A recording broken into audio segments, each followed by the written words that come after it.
When we think of versatility, our minds instantly spring to watches like the Omega Aquaterra, the Cartier Santos, or the Zenith Defy Classic. These are all watches that can be worn in pretty much every occasion. They are all-rounders. They're pretty damn versatile. But this IWC Mark XX might be the most versatile watch of not only IWC's collection, but of that entire niche. In this video, we're going to be covering all the specs of the IWC Mark XX. This is the blue dial, but there are a couple of different variants, and also talking about how it could be one of the most versatile watches on the market right now. Welcome back to the Chisholm Hunter channel. My name is Harrison, as always, and it's an exciting day. It's always an exciting day when we get an IWC in. So let's talk about probably the most versatile watch on the market right now. So let's talk about the specs of this watch, and as we talk about the specs, we'll talk about the versatility aspect. So this comes in at 40 millimeters in diameter. And as you guys will know, if you go above 40 millimeters in diameter, it begins to just get that little bit too big and too chunky for your wrist. In the industry at the moment, everyone seems to be shrinking down. Everyone likes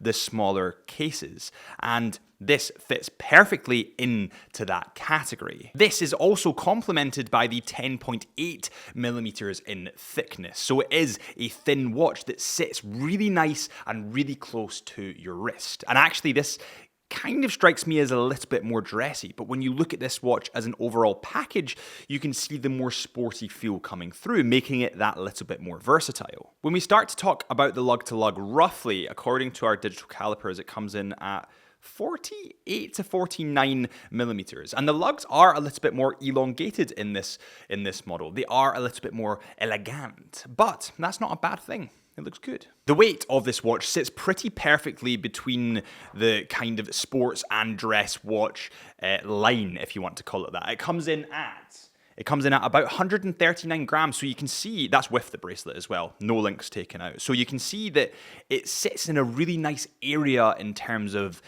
weight. The case and the bracelet are the next thing that we're going to look at, and specifically the combination of brushed and polished metal. Now, typically speaking, in dress watches, they have a lot more polished metal than brushed. And in sports watches, typically speaking, it doesn't always go this way, but typically speaking, they have more brushed metal than polished. I believe that this is because polish looks a lot more dressy, a lot more reflective, and a lot more eye-catching. Put it this way, it would be really weird to get a Hamilton khaki field, a field watch that had polished metal. By the way, I think this is as good a time as any. If you're looking to buy or sell your watch, make sure you head to chisholmhunter.co.uk. We have a ton of different brands, IWC being one of them, Omega being another, Tudor being another, Vacheron Constantin. I mean, the list goes on and on. But head to Chisholm Hunter. And on this model, we kind of have the combination of both, making this quite dressy, but can also remain relatively sporty, hence making it that little bit more versatile. Now, when you switch this watch round to the back of the bracelet, you can see that it has a deployant clasp right here, which is actually really nice and really functional. However, one thing I would say is they have the IWC logo in the bottom, kind of printed in, surrounded with a polished metal. The first thing that is going to scratch when you wear a watch is, especially if you edit and work at a desk like me, is the bottom of that clasp. Because if you look at my wrist at the moment, you can see it's dragging along the table as I were to move the mouse or click my keyboard. So that will scratch. So one thing I would say is I'm not sure about why they've used polished at the bottom on the clasp like that. When we look at the crown of this model, we can really see the versatility side of things coming out. And I'm going to liken this to the Big Pilot for a second. The IWC Big Pilot is totally iconic to IWC.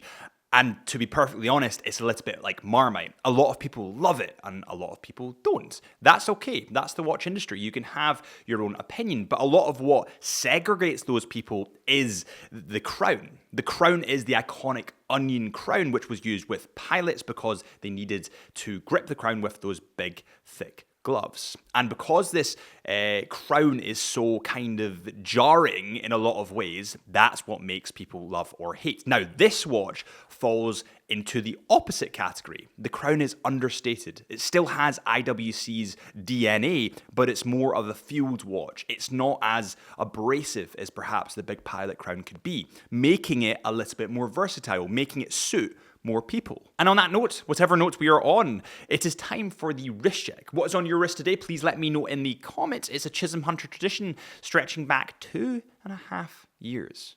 And when I think of that, I think, damn, I'm getting old. I have the Omega Seamaster on, the King, the white dial, but as some of you might know, I was kind of considering parting ways. I saw the new Speedmaster white dial, and honestly, maybe I'm buying into the hype at the moment, and honestly, I'd love your guys' help to choose between these two models. I don't have enough money to buy the Speedmaster, but I would if I sold this model. That's my hesitation. That's my kind of dilemma. Anyway, I'm rambling. Let's get back to this watch. The dial on this watch plays into the same category as that kind of more understated crown. It still has elegance, it still has class, it still draws the eye, but it's not overbearing. It has a sunray pattern, and it also comes in different colors. And depending on how you reflect this in the light, you can really see that kind of sunray texture just traveling around that dial. It's pretty beautiful. Now, you can also get this in green, silver, black, but we have the blue variant today. And now we dive into that detail on the dial. It has big, bold hour markers, 1, 2, 3, 4, 5. They're all numerical, apart from the 3 o'clock, which actually has a date window. Now, if you've been watching the channel for a while, you'll know that Harrison has an issue with 3 o'clock date windows. But I'm going to try and take myself out of this,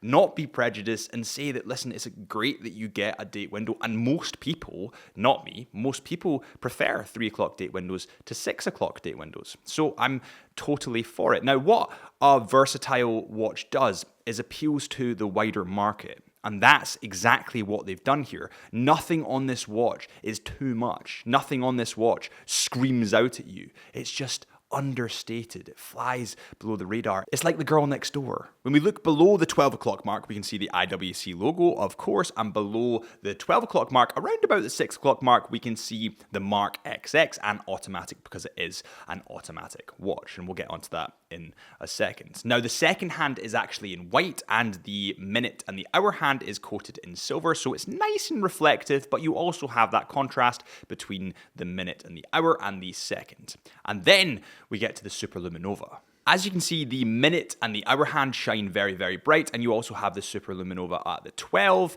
at the 3, 6, and 9, which is kind of in a dully green kind of color. The Superluminova is good. It's okay. It's all right. But here's the thing.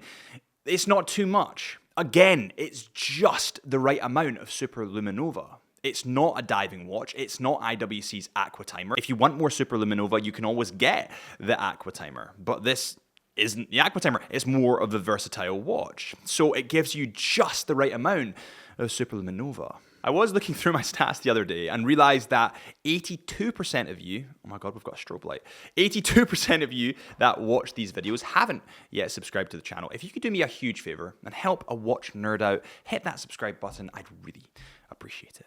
When we flip this watch round, we can see that it has a closed case back. And to be honest, I'm not too big a fan of closed case backs. I prefer to see into the beating heart of the watch. However, this is smart because a lot more people prefer closed case backs. And I know that us watch nerds, us watch geeks kind of love open case backs. But if you actually look at the majority of sales, they're all with closed case backs. I mean, Rolex primarily do closed case backs. It's pretty genius. I mean, what they've done with this watch is they've positioned themselves perfectly in between. It's almost like voting right wing or voting left wing. They are bang in the middle.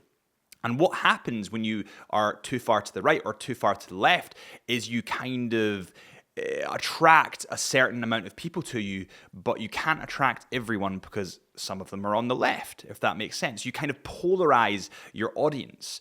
The audience here is not polarized. It's totally open to debate. The movement behind that closed case back is the 32111 caliber, which is an IWC manufactured movement. It's automatic, has 120 hours of power, has a frequency of 28,800 VPH, 164 components, and 21 joules. This watch to me is the perfect hybrid of a sports and a dress watch. This watch to me is the perfect versatile watch, and I believe it belongs with the legends like the Aquaterra, like the Cartier Santos. These big boys, it should be sitting beside them because it is, and it does have that versatility aspect. It's just brilliant. And I feel like IWC are doing a really good job of modernizing their heritage models, because they are a Pilot's brand.